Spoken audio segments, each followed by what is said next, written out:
خدا کے مقدس کلام میں سے مکاشفہ کی کتاب اس کا 18واں باب جو کہ 24 آیات پر مشتمل ہے۔ بابل کا گرنا۔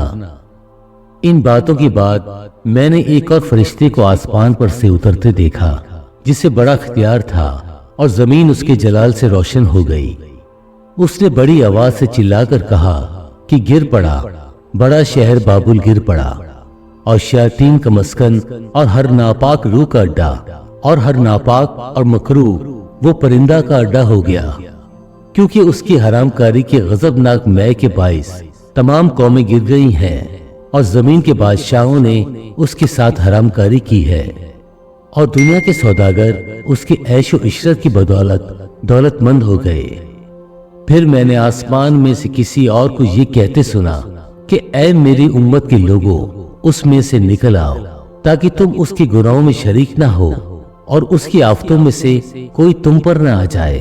کیونکہ اس کے گناہ آسمان تک پہنچ گئے ہیں اور اس کی بدکاریاں خدا کو یاد آ گئی ہیں۔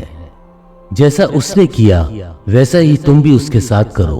اور اسے اس کے کاموں کا 2 چند بدلہ دو۔ جس قدر اس نے پیالہ بھرا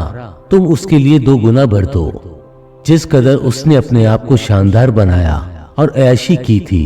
اسی قدر اس کو غضب اور غم میں ڈال دو، کیونکہ وہ اپنے دل میں کہتی ہے کہ میں ملکہ ہو بیٹھی ہوں، بیوہ نہیں اور کبھی غم نہ دیکھوں گی۔ اس لیے اس پر ایک ہی دن میں آفتیں آئیں گی، یعنی موت اور غم اور کال،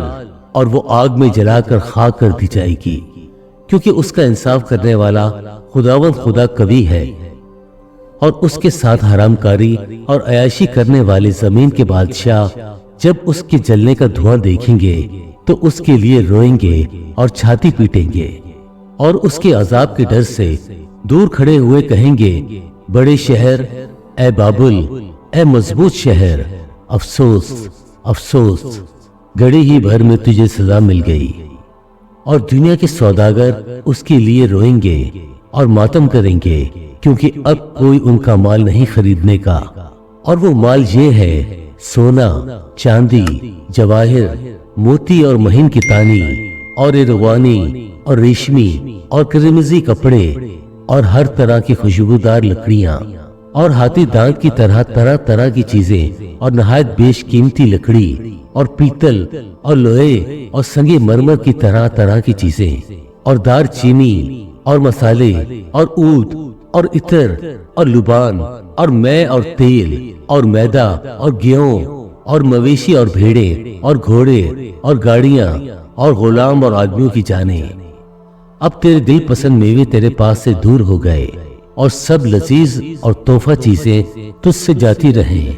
اب وہ ہرگز ہاتھ نہ آئیں گی۔ ان چیزوں کے سوداگر جو اس کے سبب سے مالدار بن گئے تھے، اس کے عذاب کے خوف سے دور کھڑے ہوئے روئیں گے اور غم کریں گے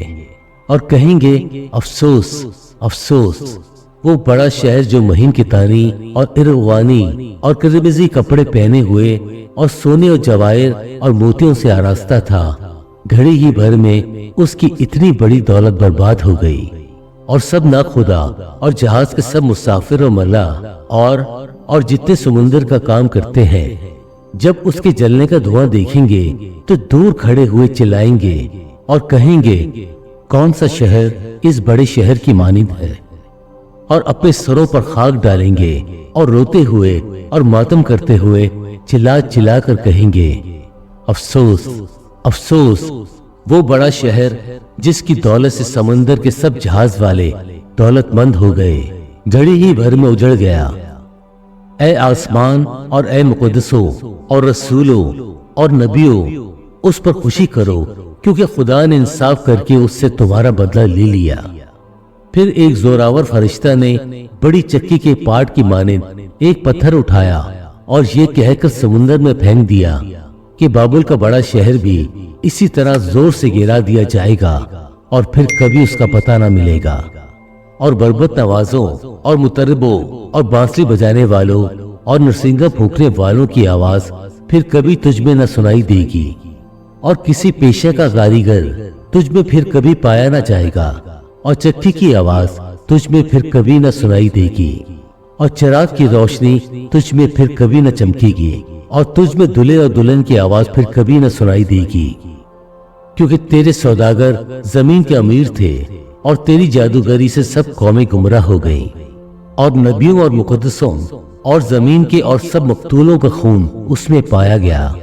خدا کے پاک کلام پڑھے اور سنے جانے پر خداوند کی برکت ہو، آمین۔